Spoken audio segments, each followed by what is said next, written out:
Hello, thank you so much for joining us today. We have Lisa Listen with us, and we are so excited to talk to you about finding your elusive female ancestors. Hi, Lisa. Hey, Erin, thank you so much for having me. And I love talking about finding those women that we think are hiding in the family tree. I'm so excited because we have questions coming in all the time at Family Search from people who get stuck and they're not sure where to go. And I know you have so many answers and tips for us. I'm going to start though, for those that don't know Lisa yet, you're going to be excited because she is a great person to know.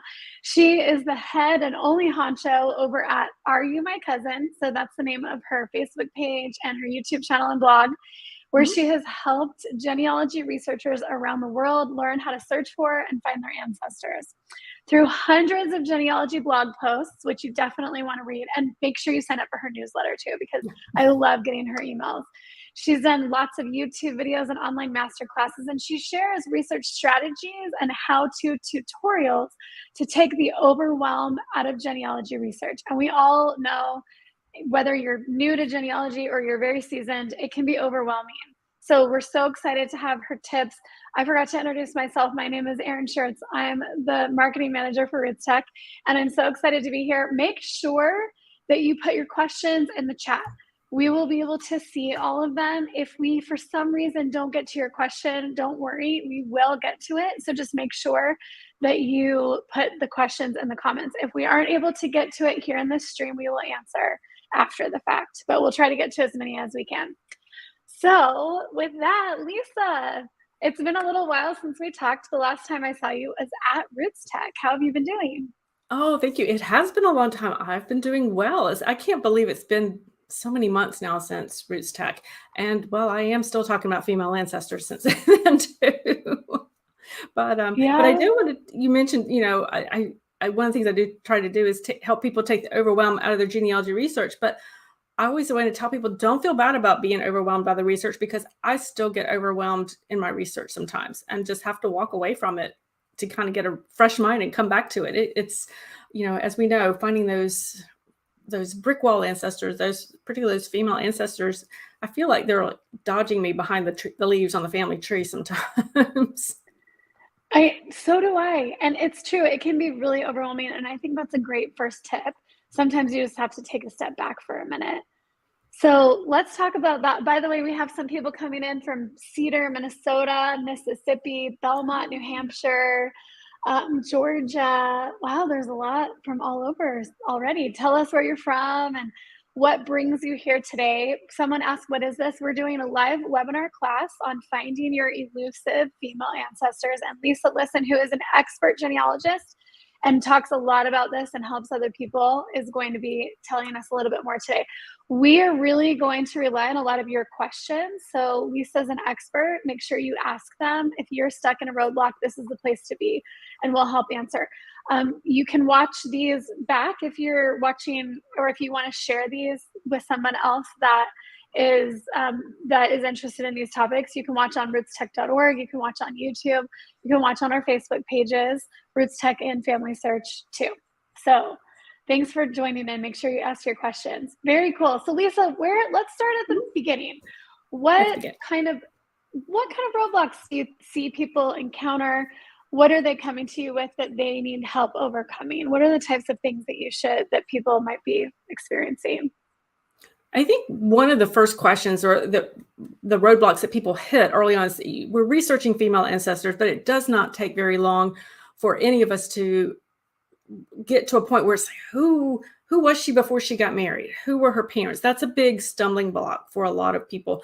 And it's really no wonder when you think about it, because women, they were born, they have a maiden name, and then if they got married, they have a name change there. And, they're marrying young, then, they're not really with that birth name for very long in the scheme of things, if you think about it. So, she gets married around 20, but she lives to be 80 years old. It's only 20 years out of that 80 years that she had that particular name. So it's not a lot to go on in, being a minor child at the time. So I think that's a really difficult thing. And then when we throw in multiple marriages, maybe they got married more than once, 2 times, 3 times, more, then we really start to have an ancestor who maybe had, 4 different last names. That makes it difficult to track them through the records. So I think that's one of the things, is making sure that we do understand the importance of really piecing her life together. I definitely will say decade by decade. Of course, we've got the census records, but take it down to year by year, month by month, day by day. I want to know what she cooked for breakfast if I can possibly find out. That's that level that we have to get to with females when it comes to finding them and finding those women in the tree. We have to understand them at that level. And I think that's one spot that we kind of miss on that, with that. Particularly when you're new into genealogy research, it took me a lot of years to get to the point where I realized I had to understand them at that level, and take it down that far. Yeah, that's really interesting. And I mean, a lot of times you would think that information is extremely difficult to find. So where do you go? Like, how do you start? What kind of information or places do you target to get that level of information? Well, I think there are a number of different places. There are actually quite a few, and I'll share those with you. And I think one of the first places that we often miss, and I think this is something that we make an assumption about as genealogy researchers, is that we know, we've been told that the female ancestor, that the women are hard to find. We make the assumption that we assume they're going to be hard to find. And then we assume that they're living kind of quiet lives off in the background while the men are out doing something big, and they're being documented, as we know, in the records. But the women, they weren't necessarily sitting quietly back at home. They were living a life. They were living a life within their community, within their family, within their communities. And so I think that's important to remember, that she was a woman like us. And so we need to understand that. We need to look at it from that perspective. So we have to look at it a little bit differently. So the first place that I always tell people to go is ask the family members. Oral history. This is probably across the board when it comes to genealogy research. When people come to me, that this is the one piece that they've missed early on, and it can save you a lot of time. It can save you a lot of headaches down the road if you have asked the relatives, not just about who were my grandparents and who were my great-great-grandparents, but ask them about the personalities. Ask them about who they were as a person, who those individuals were. What were they known for? Were they known for anything? Did she have a sense of humor? Anything and everything. So you're looking for all the possible stories. Now, I can almost tell you that people are going to come and say, okay, great, that's fabulous, Lisa, but I am the eldest in the generations now, so there's really nobody left to ask. And so what I'm going to then challenge people to do is, okay, go wide. We can't go further back sometimes, but go wide. Look at those collateral cousins. Look at those other cousins that came down different sides of the family, because, guys, family history and oral history, the stories, they're different on different sides of the family. They come down differently. They're remembered differently as children. I have a classic example of one of the women in our family, and I never could quite get a handle on her. And she was actually an aunt, like I think a grandfather's aunt type thing. And I was trying to get a handle on who she was as a person, because I was getting conflicting stories, basically. And she's kind of a prickly person, wasn't the warm, fuzzy grandmom that people would think about, just always very, very regimented in how she helped raise her nieces and nephews and all this. But when I asked somebody who was about my third cousin, so that, quite a good distance on that tree from me, she was my third cousin. I said, tell me the stories that you've heard about Aunt Amy. Tell me those stories. And she's like, oh, she was the most loving person you would ever want to meet. And I was like, whoa, back up. Now there's a story here. What am I missing? What were the pieces of the story that I was missing? And so it started to weave in part of her history and her story and the tragedies that she had in her life that I wasn't aware of. And my side of the family didn't really know about or talk about, I guess would be the more to the point. But it put that puzzle together, and all of a sudden I'm like, oh, I didn't know she had that other husband. Oh, I didn't know. That explains what's going on here. So I think it's important that we're asking all the family, not just the family that we know on a day-to-day basis, or, you know, can reach out really quickly, we've really got to be intentional to seek out those other stories about those female ancestors. That's a great tip. And once you get that information, or when you're on the phone with someone, what do you do? Do you suggest that someone record those conversations or just write them down? And where would you suggest that they store them? Because that if that information is valuable, it should go somewhere, right? What would you suggest? Yeah, absolutely. So I usually ask to record those stories if they will allow that to be done. I love to be, you know, with today, I love to hop on a Zoom call, or if I'm in person, I love to just record on my cell phone. But I do ask permission, so you do need to ask permission for that. I also tend to write things down and take notes as I go along. I just kind of a double capture there. Plus I'm a note taker. That's just my style. I'm a note taker. So I recommend people do that. And then, you know, store that somewhere. If you've got a family website, a family Facebook page, put those stories on there. Start a blog. That is actually how my Are You My Cousin blog got started, was trying to keep up and telling the stories to the different family members. And I couldn't remember who I talked to. And that's how Are You My Cousin actually started, was just simply family stories to get out there for that type of thing. So those are definitely stories and histories you want to go after. And one of the things, there are two questions you always want to ask when you're asking about those questions about women in the family tree is, first of all, what was she like? What was important to her? You know, in other words, was it a job? Was it school? Was education important to her? Or maybe, you know, maybe she was a suffragette. Maybe women's rights was important to her. Maybe it was just community duties, civic types of outreach. Those were important things to her. Was she the woman who always showed up with the casserole when there was illness in the family at a neighbor's house? The reason I say that is, at that point, that tells you something about who she was as a person. She would have joined groups, likely, maybe in her community, that were civic minded, that were promoting women's rights. Maybe she was always taking care of the poor. And guess what, guys? Those events are written up in newspapers. They want to be written up in newspapers because they want to get their message out. And that's where you're going to find those women. You're going to find them in those newspapers among some of the causes that were important to them. Some of these organizations had a lot of records that would go along with them as well.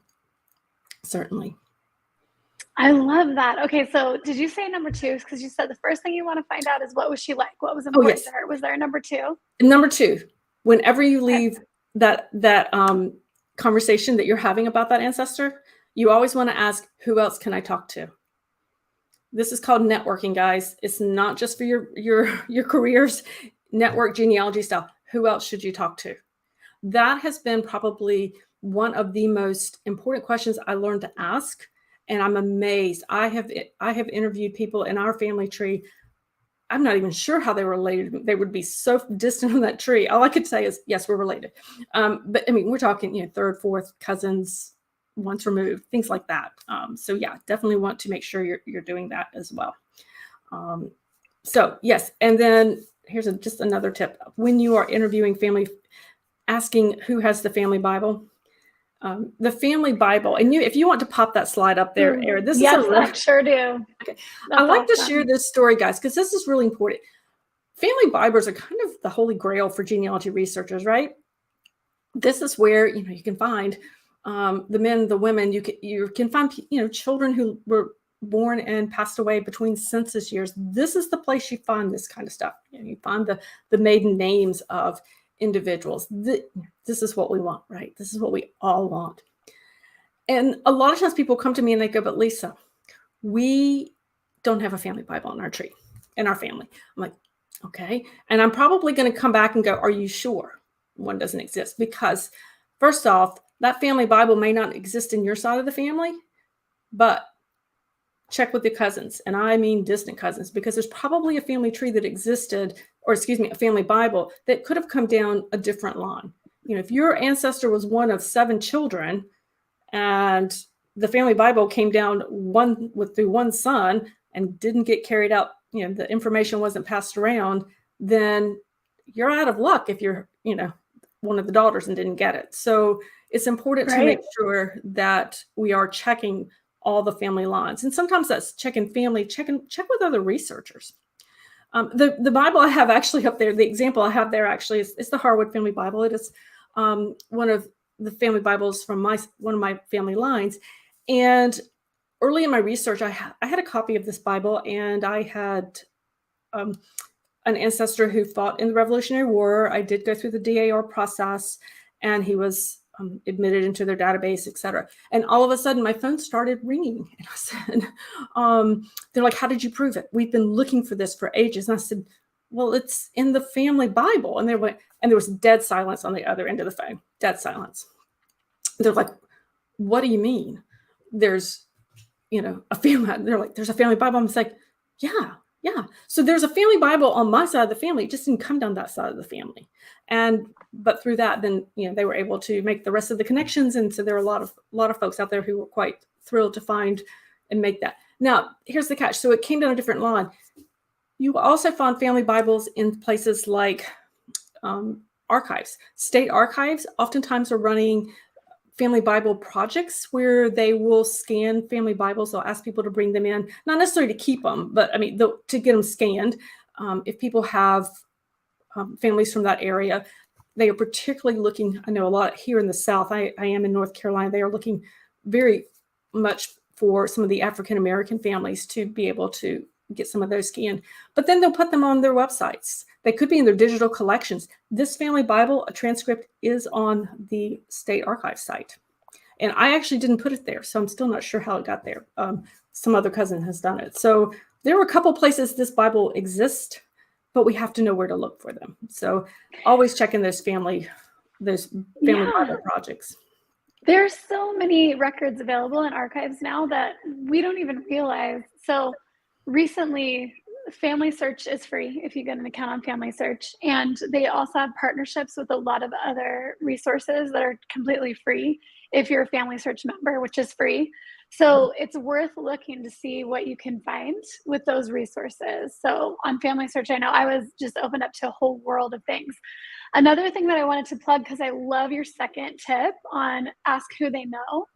We, during Roots Tech, right before, and then it's actually going until June, and I'm going to ask my colleague Rachel to put the link into this chat. We have an experience called Relatives at Roots Tech, which usually isn't still going on right now, but it happens to be live still for like another week, I think, where you can sign in. You have to have at least a few members on your tree, and again, it's totally free, so it's worth the shot, and you might already have one. And it will show you how many people that are also in that experience you're related to. And then it lets you message each other. So you can actually find out on which, it shows you how you're related. So you can see where they're related on which line and then message. So it's totally worth it if you aren't sure where to start. And if they show up on your tree, it means they have a tree, which means they might be interested in genealogy too. So the chances of getting information are greater. So I love that tip so much. Let's take some questions from the chat because we've had so many good ones. Let's see. Okay, here's one. I'm going to add this, and let's see if we can help Michael out. So Michael Stephen Jackson on Facebook says, I have a great-great-grandmother born May 8th, 1834 in Tennessee. I can't find her parents. I have found alleged parents, but I don't or can't believe them. If you were to meet with Michael, what would you say? What kind of advice would you be able to give? Absolutely. So one of the things that I would look for then would be to look at her. Okay, he doesn't say whether she's married. I'm going to think she probably is. So I would actually, at this point, shift my focus of research and actually look to the males in the family, and in this case, a husband. I would actually almost think about when you're a little kid and you're outside and you see the stars in the sky and you stare at that star and you can't see it anymore. But if you look to the left of the star, you can see the star, the light shines through. Same thing here.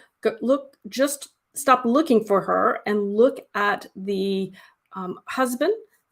Do a complete review of all of his records. So look, who is he doing business with? In other words, if you think you found the parent, are you seeing him doing business with them? Are you seeing Who are you seeing showing up? Because oftentimes the families will be fairly, close proximity. They don't have to be side by side, but you want to see kind of who continues to show up and then test your hypothesis there if you think that might be her.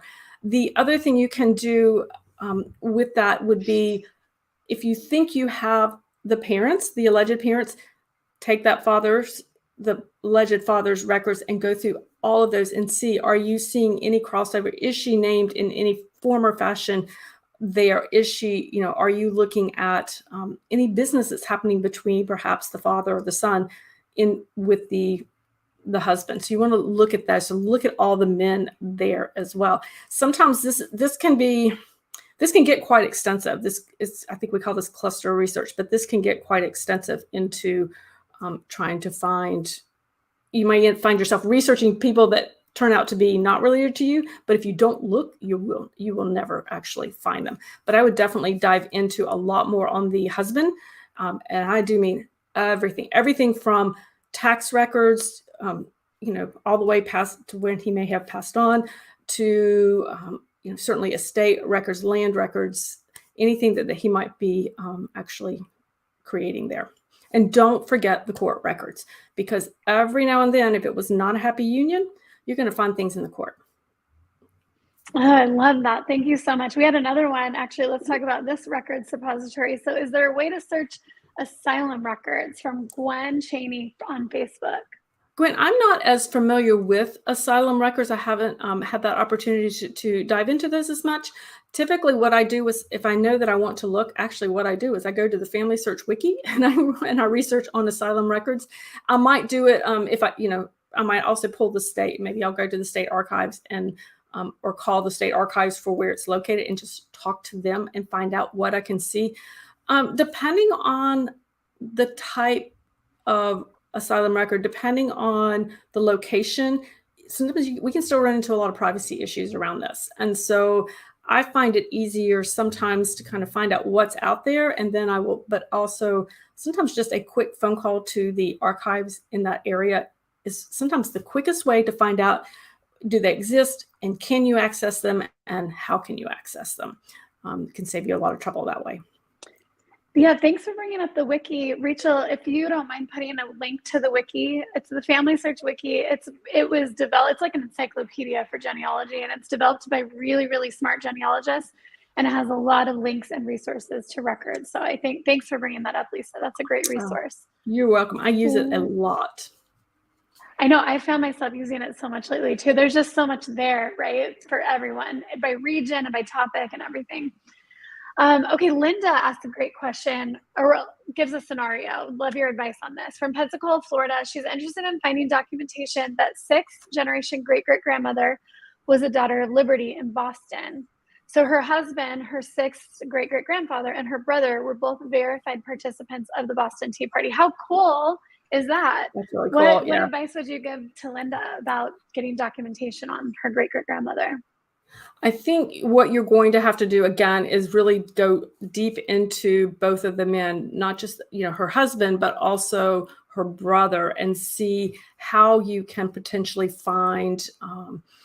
build the case for that. Sometimes it's difficult to find. You may or may not find that one document that says, she is my sister by such and such. Oftentimes it's very difficult to find that particular document, but you might want to start building that case. I have not done research for this around this particular area of the daughter of liberty, but I would go into the husband's records really, really deep. Again, looking at the brother, do we see them interacting together? And if we're seeing them interacting together, then we start to, is she starting to be named in any of the brother's records? It's certainly possible that she could be mentioned in some of his records, but does she show up alongside his wife, perhaps? Again, looking at some of those different ways, I would look for church records to see if they were part, if they were part of the churches up in that general area, and see what we might be able to find. That one's going to be really, when you are that far back, it is difficult, guys. There's no easy one answer fits all. It is understanding what would she have been, a lot of women, I would also get a book or a website, and I would start reading about life as a woman in colonial Boston during this time period. And what did they do? What was life like for them? Because, I need to understand what she was dealing with to see if I could perhaps pick up a lead on her. I love that. That's such good advice. Recently, I was in Salt Lake City at the Family Search Library, and many of you probably aren't in Salt Lake City. However, I found we were on the third floor and they had just library of books and books and books, many of which had not been archived yet, around all sorts of topics. And that's probably one that there's a lot of information on, but you can go and look and catalog, and they have free consultations. So librarians can help you find resources and books. You might be able to find something there too. It's worth a shot to try and figure it out. I do, and Erin, I do that a lot with records. I talked about really understanding what our ancestors' day-to-day life was like, and really understanding what the world looked like. What did she see out her front door? What was happening? What was she hearing when she went into town, to the general store, wherever she might interact with other people? What was she hearing about? What was important to the community? I spend a lot of time reading things like, this is one of my, I didn't pick it for this, but it's called Erin's Daughters in America. Oh, hey, I need to read that one. Yeah, so what it is, it's a book, the subtitle is Irish Immigrant Women in the 19th Century. I have an Irish third great grandmother that I am still stuck on. And anybody who follows me hears about Joanna's story all the time because I'm still trying to figure it out. But I realized that she hit America and I didn't know what happened to her. I had to understand what was going on and what happened as soon as her feet hit the soil, wherever that may have been. What happened? Who did she see? Who did she talk to? And how in the world did she get from what was probably New York down into North Carolina? I'm still working on that one. But I had to understand. And so I started to read and started to learn and started to understand. I was, looking for a marriage record that was way off, because I was learning that Irish women oftentimes did not marry till much later, because when they came over, they needed to work first. They needed to make a living. They needed to support themselves, but they needed to send money back for that next person to come oftentimes, or to support the family still in Ireland. And so oftentimes the average marriage age was later. And when I was like, oh, I had no idea. So when I adjusted that age, then I started making progress, at least on the marriage side of things. I was like, oh, no wonder. I found, because when she married, then, she's no longer making money and sending it back. It becomes, she stops working and is taking care of her own home. So it was important to understand what an Irish woman's life was like when she immigrated. We spend a lot of time looking for those specific records, but we need to broaden our scope out a little bit and spend time reading about what life was like in the community. I find myself reading some very strange books sometimes, very niche types of books. You often will find them. The local library for where your ancestors lived is really a good source of those types of books. So be sure and look at those. Oh, that's a great idea to go to the local library, or where your family comes from. Yes. I always wish, when I watch shows like 1883 or 1923 and it's set in the era, the research that goes behind setting the stage for that experience and how realistic it is based on the documentation. And my guess is they probably do get into the archives and the records and the books, just like you do, to Absolutely. be able to paint that picture. Yeah, that's Absolutely. so cool. Okay, let's give you this scenario from Melora Hiller on Facebook from Canton, Georgia. Dad's third great grandmother from South Carolina. First time she shows up is when she and her husband moved to a newly opened county in Georgia. So really no background info on her. Don't know her last name or who her family is. Had their first child somewhere in South Carolina, and also using DNA. Some of these tips that you've already gave, I think, could really help Melora, but is there anything additional that you might think about? Absolutely. Definitely. And the DNA definitely go there. Yeah. So what I would actually probably do at this point is, for that area of that they are living in Georgia, I would do a little background research on that county or that area in general and find out who settled it. What was the migration pattern into that part of Georgia? Where did, if you're looking at it, okay, so, 10% came from this part of Virginia, 20% came from this part of North Carolina, however that breaks down. But look and see what the history of the settlement was, to see if you can then pick up on a clue as to where you might need to look for your ancestor going back that generation. So for instance, a little bit of a reverse that I actually lost an ancestor. I lost an ancestor at a Halifax County, Virginia. And this would have been the 1840s. So probably, I'm not sure your time period. And actually 1820s. I couldn't find him. I didn't know where that particular person was. He and his wife, I had no idea where they were. And a very wise gentleman told me, he said, Lisa, look in Georgia. And I said, why in the world would I look in Georgia? I have no relatives. Georgia, no. He goes, Lisa, there was the Georgia Gold Rush. This is the time period. He said, and just about every single surname that you find here in Halifax County, Virginia, you were going to find down in Georgia at some point during that time period. He said, now, a lot of times the grass was not greener. They went broke and they came back. And so that's exactly, and which is actually what happened to my guy, it turns out. But I would never have known to look in a different, in that the Georgia Gold Rush would have had any impact on finding any of my ancestors who never lived in Georgia. So look at that county, look where they were coming from, and see if you can get a lead back. Again, sometimes it's just hit or miss, and you just have to test out some theories to see, but sometimes you can find large groups coming from a certain area.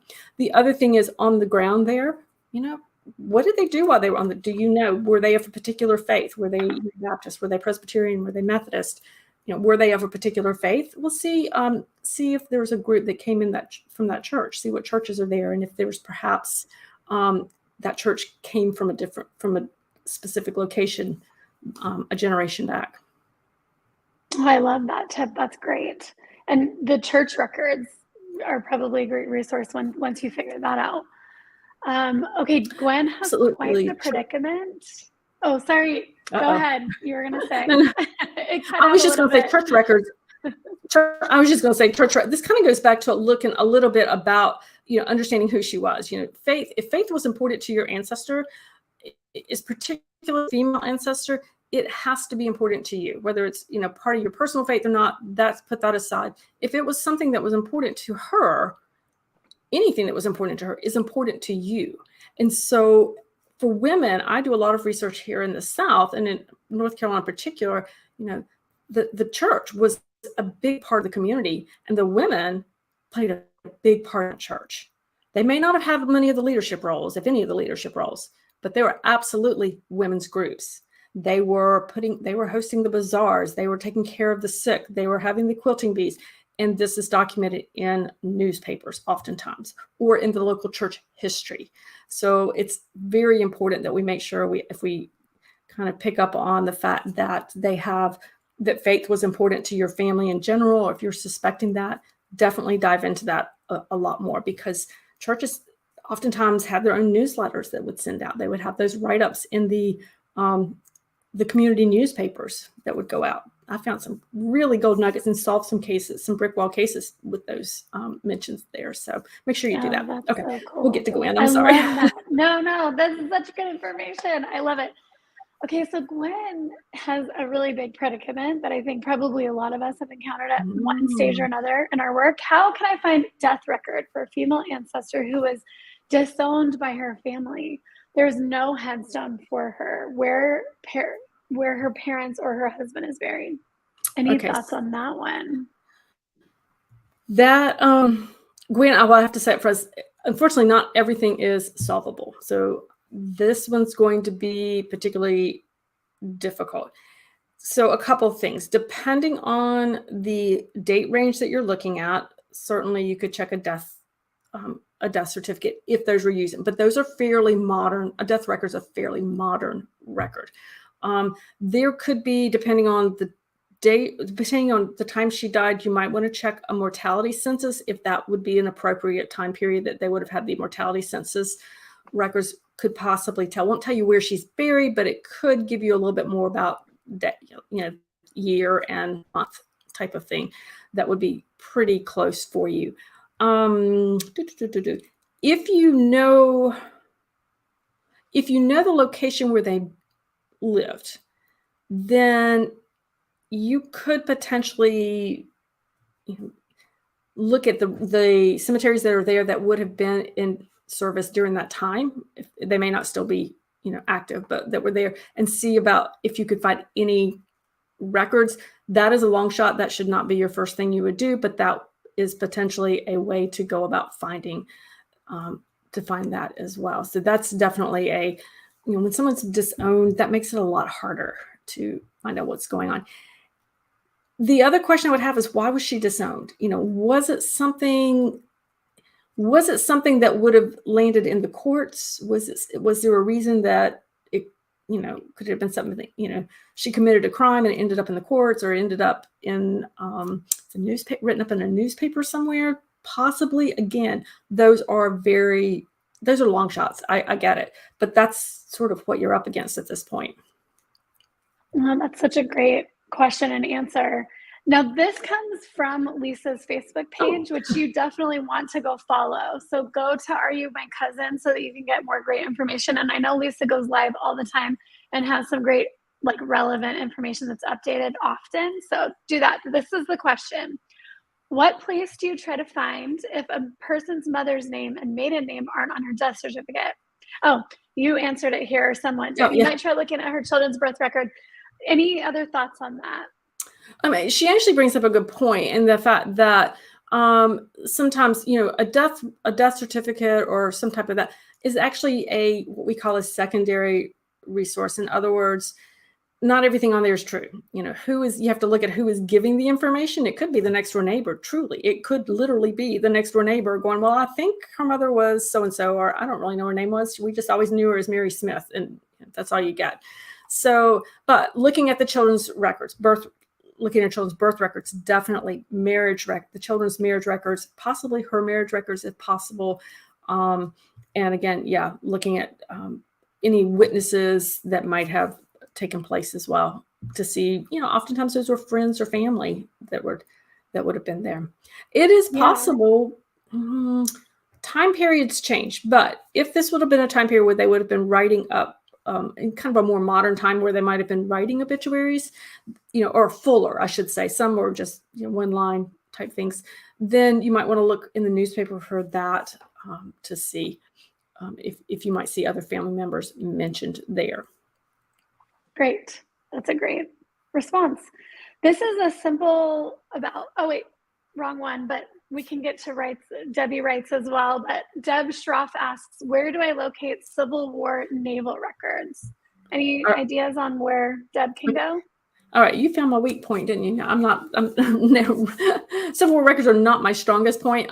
When I hit Civil War records, I typically, what I do is I go to the Family Search Wiki and I type in Civil War naval records, and I look to see where they direct me to go. That is truly what I would do to locate that. That's actually, anytime I'm hitting an area that I'm not as familiar with, whether it's a new location, as often happens, we cross county lines, or a new topic type in my research that I'm not as familiar with, I go into the wiki first to find out, what are some other resources. It's great. That's what I use it for all the time. No, thank you for plugging it. I love that too. I think that it was put in the comments, a link to the wiki.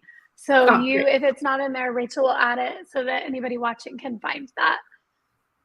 We mentioned this already, but I want to make sure Sandra gets the answer to her questions. Where, at least I think we did, maybe we didn't. Where can you find the church newspapers? We were talking about church newspapers. So a couple things there. So sometimes the churches, in the local newspapers, if they were small local, they will have a church section in there. But you could check places like chroniclingamerica.org has some of the what we call religious periodicals there.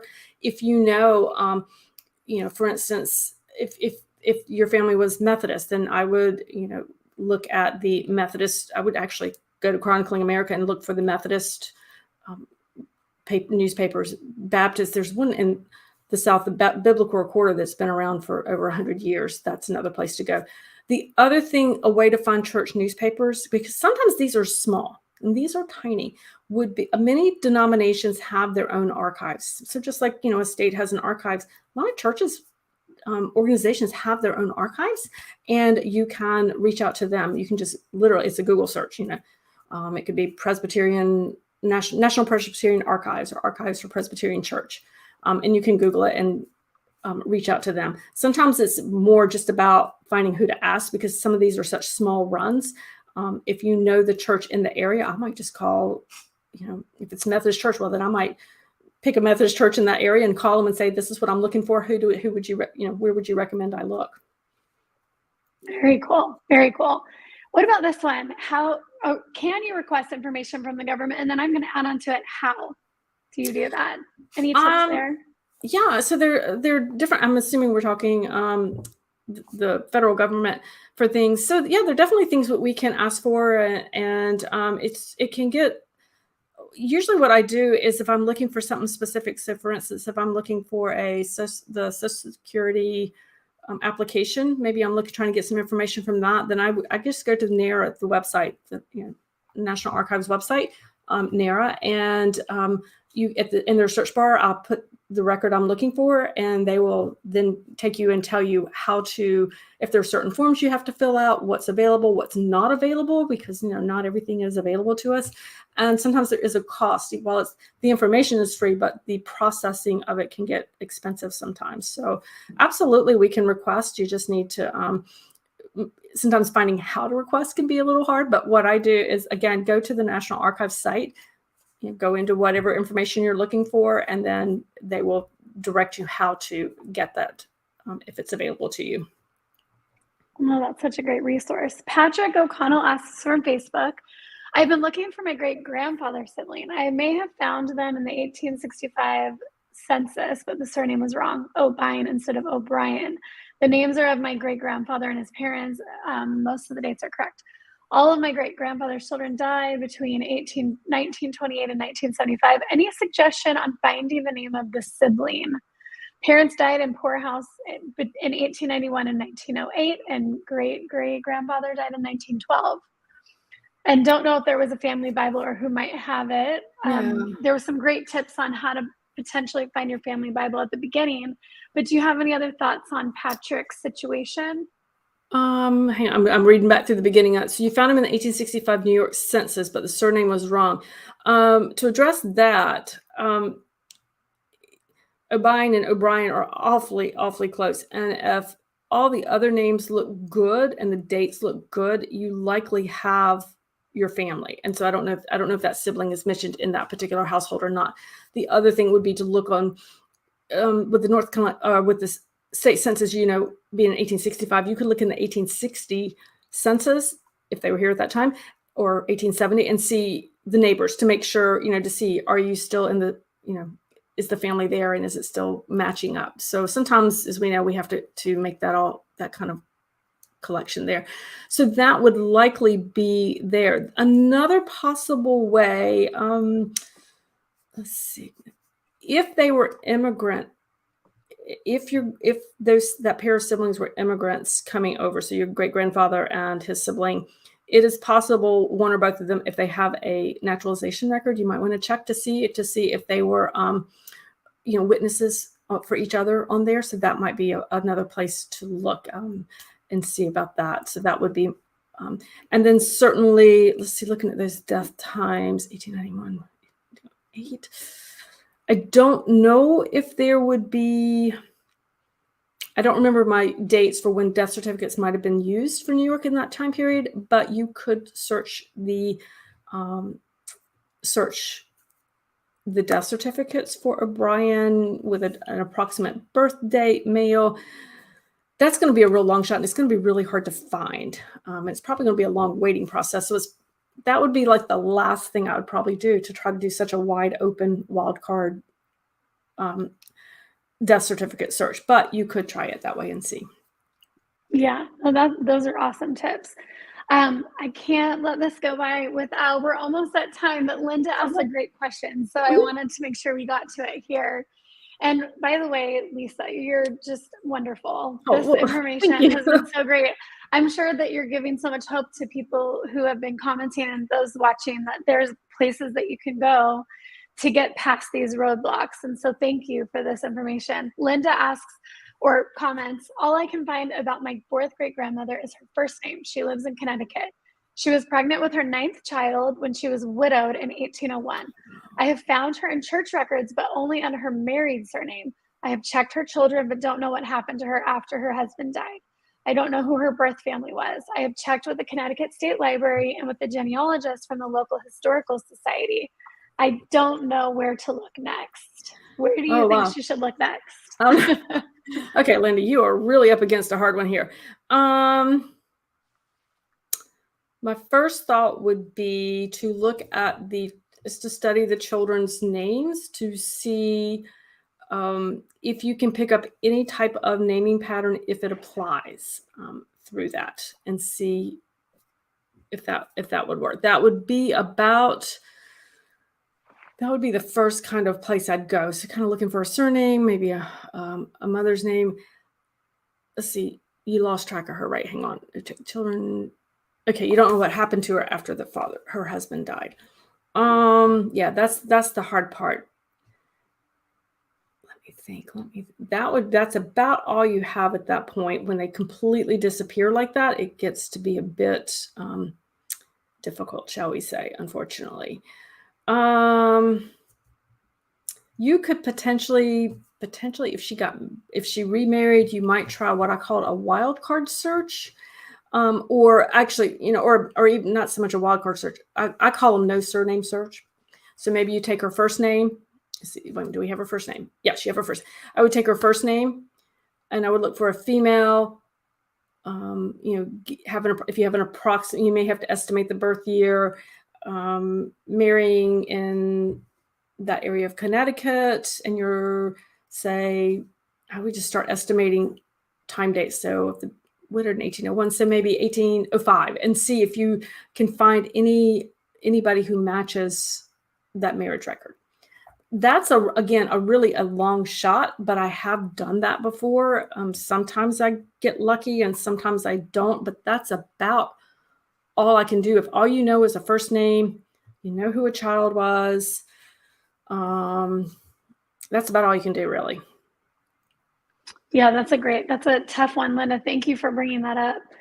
Last one that I just wanted to post so that we can make sure everyone gets it is, unfortunately, turned into late to this webinar. Good news, Kate, and anyone tuning in late, these are all going to be on the same place that you're watching it after we're done being live. So you can watch and rewatch the beginning if you want, whenever you want to. Are there handouts that can be printed for this? Lisa, you have so many great slides and information. Are any of these available? Can we upload them to rootstech.org on your session page so people can download them? Sure. So I do have the handout it's 9 places to find your female ancestors when you're struggling to find them. So yes, we have that you guys can access, definitely. And the other place is really, if you go to the website, lisalisten.com, it's Are You My Cousin, but that's the name of the website or the URL. And just put in female ancestors in the search bar. You will get a ton of articles that I actually have written about going more, deeper into how to find some of these things, everything from how to find the family Bible to, using social history to find that family, that ancestor. Awesome. Yes. And I did see that Rachel put your website in the comments too. There's a lot of links to the resources that we've mentioned today in this live webinar. And again, Lisa, I can't thank you enough. We love having you here. I hope that you come back and continue to share your knowledge. Yes, that would be awesome. If you are watching after the fact, you can still put your questions on this video and we will still get to them. So please do so. We want everyone to learn as much as we can. That's why we do these. And again, you can watch after the fact on rootstech.org or on Facebook or our YouTube channel, the Family Search YouTube channel. And we have 2 more classes today about women in the family tree. So be sure to check our page to get information on those. And thank you, Lisa, again, and have a wonderful day. Oh, you're welcome. Thank you, Erin. Thank you, everyone. Bye, guys.